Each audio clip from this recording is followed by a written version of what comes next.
What up, motherfuckers? Back again.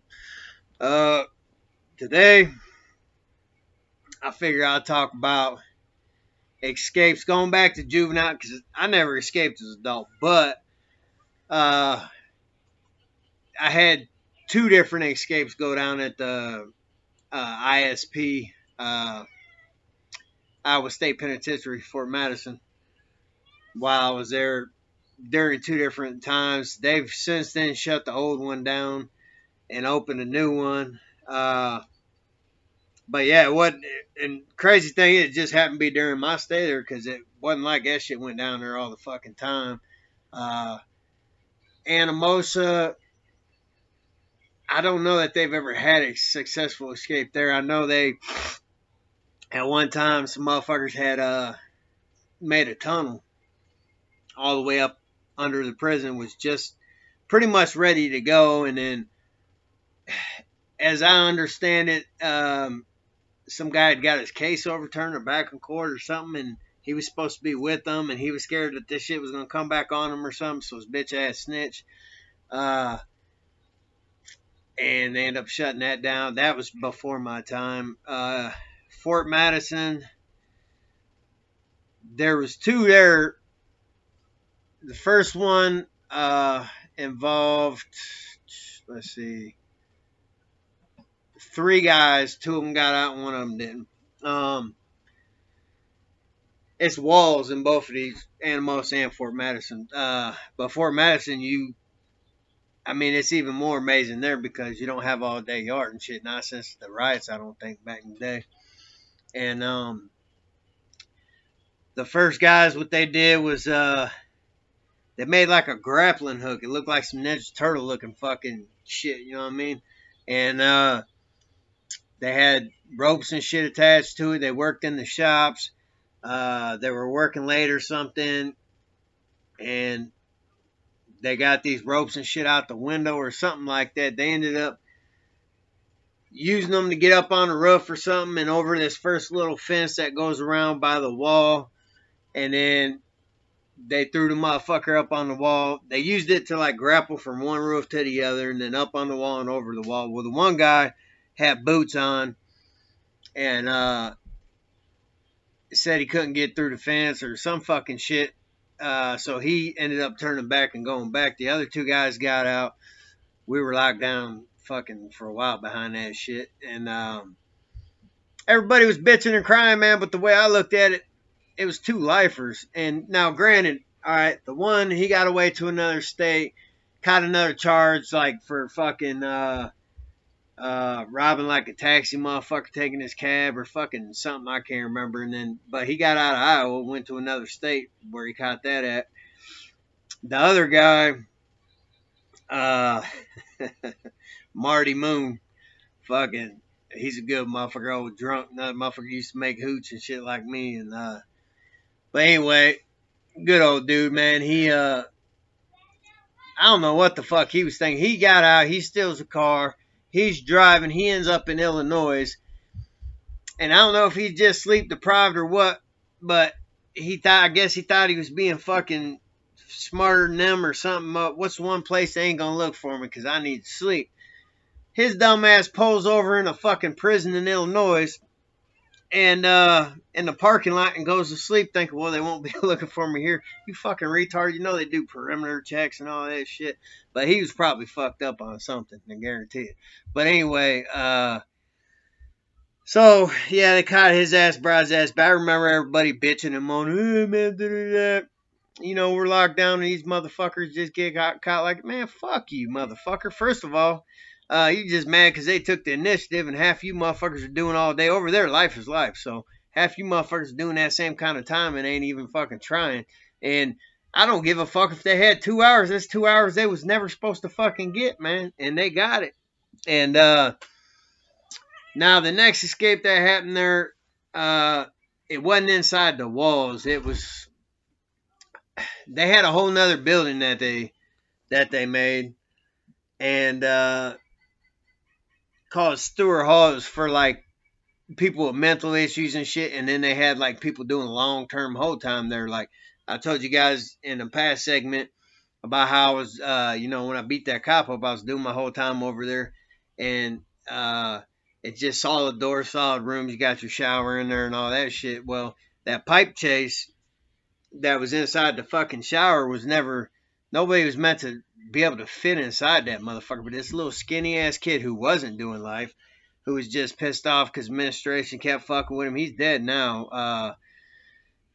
God damn it, Shaggy was what we called him. I don't even know his real name. He was a gay dude and shit, but he was smart and he kept them fucking cops on their heels. So I mean, I liked him just because of that. So, but I didn't know him really all that great. But he was out there, and he was out there in that part of the fucking in that building, and he got into the chase, got up to the fucking rooftop, climbed down, stole a car.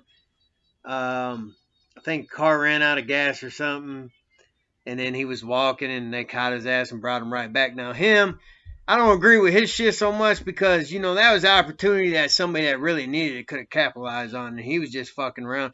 But I don't knock him either because I'm all about, especially back then, about creating wild, crazy stories. Just go on my repertoire, man. I mean, it's get it how you live. You know what I'm saying? Hey, be that. That motherfucker did what a lot of other motherfuckers didn't, so it is what it is. You gotta give him his props. He went to Anamosa. They had him in a lockup back there. He ended up breaking out of his fucking cell or something. They sent his ass to the Fed system, and he got killed shortly after he got over there. So, by the fucking police. I think all that shit was set up, man. They had it with the dude. He'd made him look bad too many fucking times. Fuck, even when they built that new camp, the new fort, and he went out there, he was, just finding ways to show them that their security was fucking weak and shit, how to get the doors open and all that shit. He was doing shit like that just for the fuck of it and kept them fucking. But really, it helped them tighten up fucking security, man. It's inmates' faults why they even got shit as tight as they do because we end up putting shit out there we don't need to put out there. Fucking, it is what it is. Just like the fucking when you travel now, at least in Iowa, I don't know about here. I'm assuming everywhere now they got these metal boxes that keep your arms a certain way so you can't fuck with your cuffs or nothing. And it was a goddamn inmate in a fucking shop years ago, from what I hear, that fucking designed that motherfucker. You know what I mean? And it is what it is, man. It's our, sometimes we're our own downfalls. We're our own worst enemies. But anyway, let's see. And then now you want to talk about escapes with me? Juvenile camps. I took off from every fucking camp I ever had a chance. The one in Idaho Youth Ranch, is fucking miles from the nearest fucking town. It's like farmland and shit all out down and around there. And I had no idea about where I was going or anything down around there. But during one of my escapes, we went into town and we were helping. It was on the weekend. We were helping like build stage props and shit for a play or something in this high school.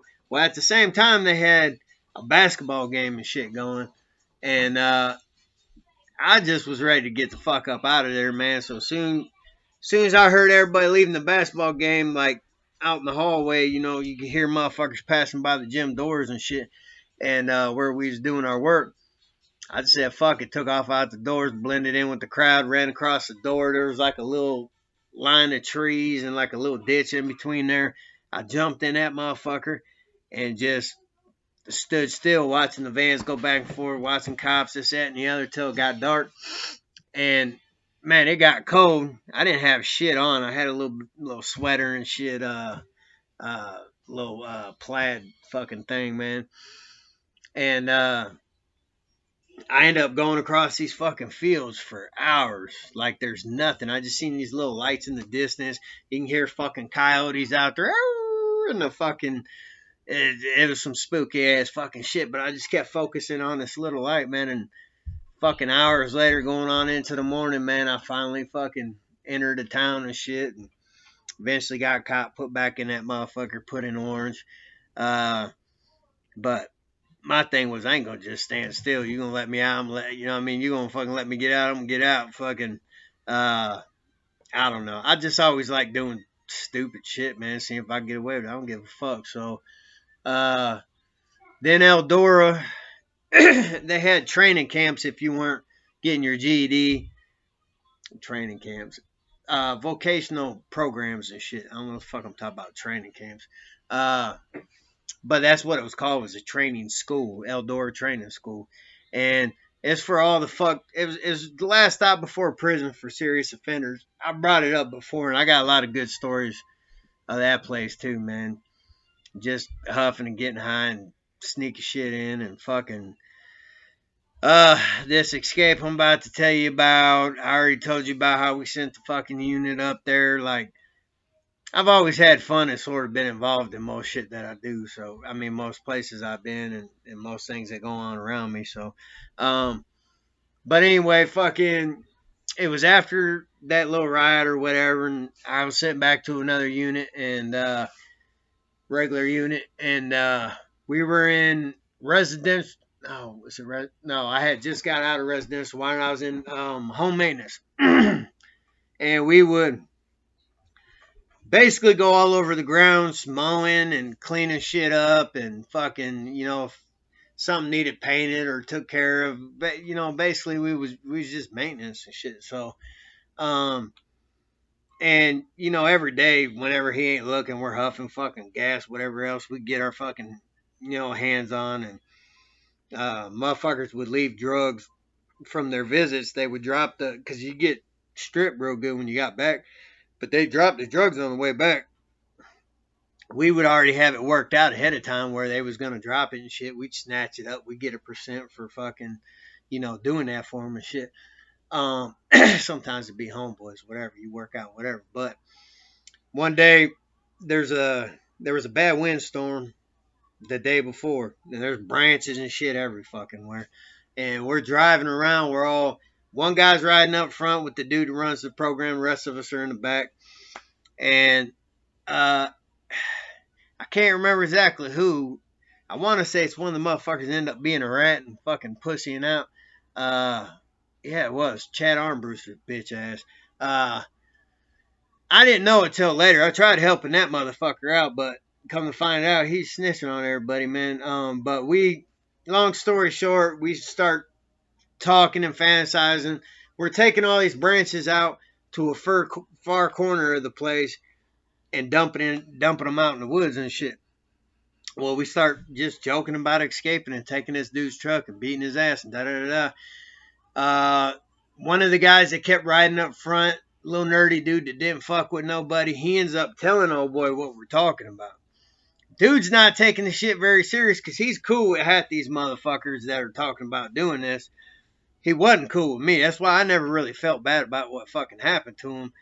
The only thing I ever felt bad about was like they were his buddies and they got his motherfucking ass. So I don't know, but I never had no reason to because me and this dude didn't get along. So they tried making us apologize to his ass after this shit happened. I got charges for it too, but and I wouldn't. I was the only one that wouldn't because I was like, I ain't got nothing to be sorry for. I didn't know you shit, motherfucker. We weren't cool. You ain't never treated me good. I ain't never been cool with you. It is what it is.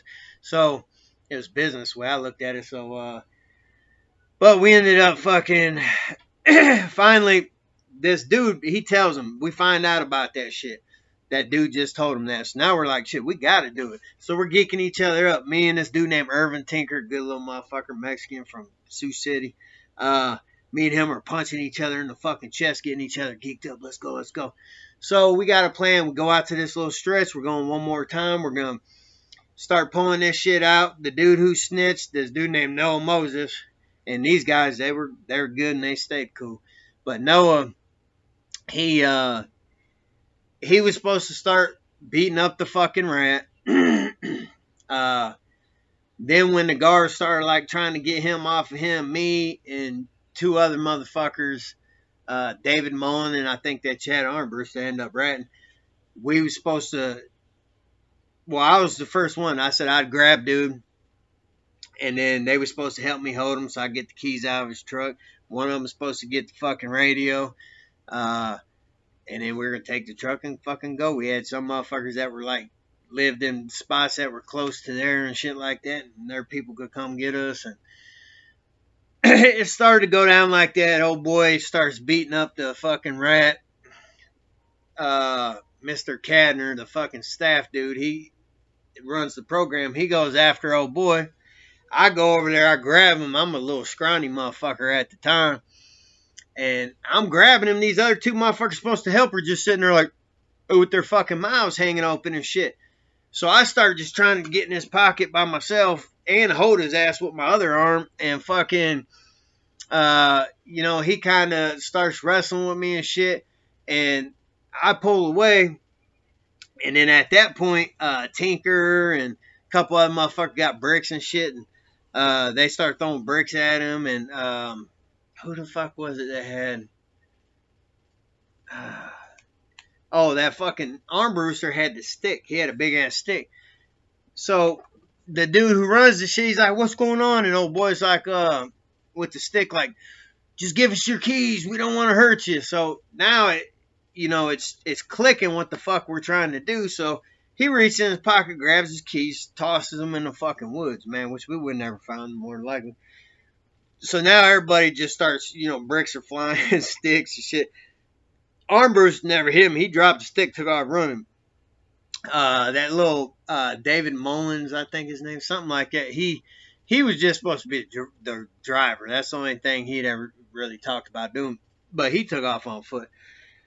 I ended up hitting the motherfucker with a brick. And then, because I had one in my hand, and I seen luckily he had a hard helmet on, man. But I watched that fucker split, and then I took off into the woods behind them. I ended up catching up to him. And, we're running for our fucking lives, man. And the thing is, ordinarily we might have got away, man, because we were gone for 5 fucking hours. But we were just in the woods the whole fucking time. But they weren't going to quit looking for us because of what just fucking happened. And so we keep moving. These cocksuckers keep wanting to stop. And I'm like, no, we got to keep fucking moving, man. They're going to fucking box us in, man. We got to. So eventually that Armbruster, he wants to stop and rest. And I'm like, look, man, go up, I should have did it myself in hindsight, but I was like, go up, make sure we ain't got no fucking roads near us so they can't trap us in and shit. So he goes ahead, he comes back, he's like, no, there ain't no road anywhere near us right now. So I'm like, all right, we're all sitting there sort of resting. I don't know how long goes by, this fucking deer runs right up on us. And it starts to turn around, but you can tell it don't want to come back the way it just came. And it runs off sideways into a fucking cornfield where there ain't no cover this time of year. Nothing, the corn ain't up. And sure enough, I start hearing voices. I start hearing fucking... And that come from one direction. Now, on the other side where I had this cocksucker go check, I'm hearing car doors and shit shutting. I'm like, oh. I said, you stupid fucking bitch. I ended up smacking the shit out of that motherfucker. And I was like, dog, what the fuck? And he's like, man, I was tired. I was like, you fucking bitch. Long story short, they closed in on us, come running in with sticks and shit. Get down. We all go to fucking the hole, and they're taking statements from everybody. And we all knew we was getting charges and shit. I think the only one that did is David Mullen. He didn't fucking touch nobody. They thought Armbruster did. And the crazy thing is he sent them to me, and I was going to back his ass up. Which I think I did, because I ended up telling him, oh, yeah, that's right too, man. When he first got hit with a brick, the shit hit his helmet, bounced off his fucking helmet, cracked me, or at least I told him that. I really can't fucking remember. It's been so long, but that's what I ended up telling him. I said, shit, I got hit with ricochet. I said, I couldn't, because they already knew everything that happened up to that point, because the staff, he was aware of it, that Mr. Cadner. So he broke down all that. They didn't know everything past that shit. And I told him, I was like, look, I caught ricochet. I don't remember shit. I got amnesia and shit. I must have got a concussion. But dude's sending them to me, trying to get me to give a statement for him. And I was gonna be like, well, one of the last things I remember is this dude, after, making a threat, he dropped a stick. He never hit him. But then I got word from Tinker. I think we were taking showers and shit or something, man, and he hollered at me. And he brought up dude telling him, I said, that's crazy. He just sent me asking me to help him out of that shit. And he's like, no, he wants help out because he's putting it on us. He already told him that me and that Tinker and fucking Moses, the one who took off on the fucking rat, and I think he turned around and started fighting him too there towards the end. Um, but yeah, that Armbruster cat had already told on him about that. So I was like, well, shit, I'm glad you told me because I'm not going to give him a statement. Now I'm going to stick with the amnesia shit. He's like, yeah, that's what they said. You said you had amnesia, motherfucker. They hated me for that shit, and they hated me for not apologizing. I ended up getting put on adult probation, and that's how I made it out. Went out very long, and I caught the fucking charge that sent me to prison the first time. So, yeah, escape's been a regular fucking part of my life too, man. So, but that's my thoughts and my stories on that. So, hopefully you enjoyed another little session with me. Hit the like button, hit the fucking subscribe, fucking donate if you can, whatever, man. But in the meantime, keep your motherfucking head up. Thug life. Till next time, baby.